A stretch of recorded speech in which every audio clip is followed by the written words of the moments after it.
warahmatullahi wabarakatuh. Halo semuanya, perkenalkan, saya Nur Aprilia Wulansari. Saya adalah peserta Latsar CPNS Gelombang 1 Golongan 3 Pemerintah Kota Banjar tahun anggaran 2026. Saya adalah seorang statistisi yang berdinas di Dinas Komunikasi dan Informatika Kota Banjar. Pada video kali ini, saya ingin berbagi pengalaman saya selama belajar MOOC Latsar CPNS tahun anggaran 2026. Menurut saya, belajar di MOOC ini tidak hanya soal membaca, tidak hanya soal hafalan, tidak hanya soal materi, melainkan bagaimana kita menerapkannya dalam kehidupan kita sehari-hari.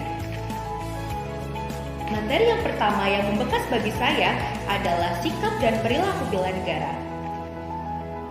Di sini saya belajar bahwa bela negara itu tidak hanya mengenai tentang angkat senjata saja, melainkan tercermin dari bagaimana kita bekerja. Sebagai seorang statistisi, saya menyadari bahwa data yang valid dan objektif adalah salah satu bentuk dari bela negara. Data yang baik itu pasti akan melahirkan kebijakan-kebijakan yang tepat demi kepentingan masyarakat. Selanjutnya, saya mempelajari tentang nilai-nilai dasar ASN berakhlak.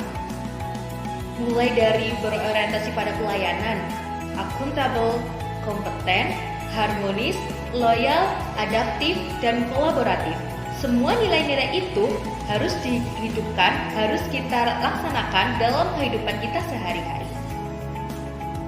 Dalam proses MOOC, saya belajar bahwa saya harus lebih terbuka, menerima masukan, bertanggung jawab, dan terus meningkatkan kompetensi di bidang saya.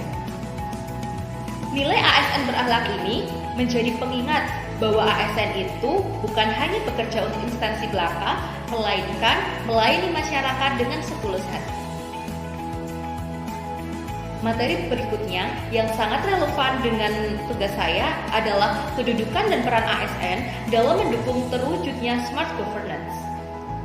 Saya memahami bahwa smart governance bukan hanya soal teknologi, tetapi pengambilan keputusan yang berbasis data, kolaborasi lintas sektor, dan transparansi. Sebagai seorang statistisi di Diskominfo, saya melihat peran saya yang semakin strategis. Mulai dari penyedia data statistik sektoral, mendukung Satu Data Indonesia, hingga membantu dalam penyusunan kebijakan yang berbasis bukti, bukan hanya sekedar asumsi. Materi penutup yang menurut saya menjadi sangat reflektif adalah tentang habituasi.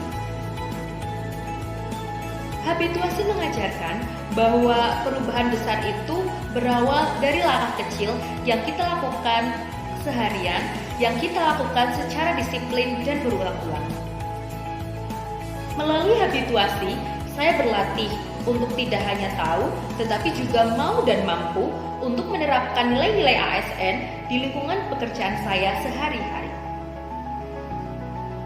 Melalui semua rangkaian MOOC Latsar CPNS tahun 2026 ini, saya tidak hanya mendapatkan ilmu saja, melainkan saya belajar dalam pembentukan karakter dan pola pikir sebagai seorang calon ASN yang profesional. Saya semakin yakin bahwa menjadi seorang ASN itu tidak hanya sebatas tentang pengabdian saja, melainkan pentingnya integritas, pentingnya komitmen untuk terus belajar agar kita bisa membangun Indonesia ke arah yang lebih baik. Terima kasih teman-teman semua telah menyimak pemaparan dari saya. Semoga kita semua senantiasa bersemangat dalam menjalankan setiap aktivitas kita dan kita akan menjadi seorang ASN yang profesional dan berakhlak. Cukup sekian, terima kasih. Wassalamualaikum warahmatullahi wabarakatuh.